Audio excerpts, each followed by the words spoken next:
ఈ క్రైస్తవ దేశాల్లో స్పెషల్ ఏంటంటే చర్చిలకి రావడం మానేశారు క్రైస్తవులు.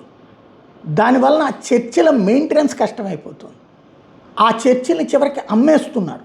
ఎవరు కొంటున్నారు తెలుసా చర్చిల్ని? ఆ దేశాల్లో బ్రతకడానికి వెళ్ళినటువంటి ముస్లింలు కొంటున్నారు.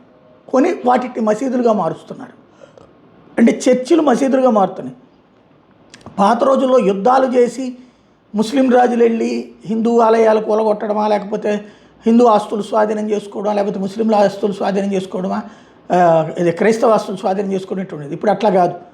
నయా కాలంలో డబ్బులు దగ్గర పెట్టుకుని చేస్తున్నటువంటి, తాజాగా బ్రిటన్లో ఉన్నటువంటి అతిపెద్దదైనటువంటి చర్చిని కాస్త మసీదుగా మార్చినటువంటి నేపథ్యంలో ఇదే చర్చ. వాళ్ళు ఆ విషయాన్ని కూడా ఓపెన్గా ఎక్స్ప్లెయిన్ చేస్తున్నారు. మేము ఇట్లా పెద్ద చర్చిని తీసి మార్చుకున్నాం అన్నటువంటి.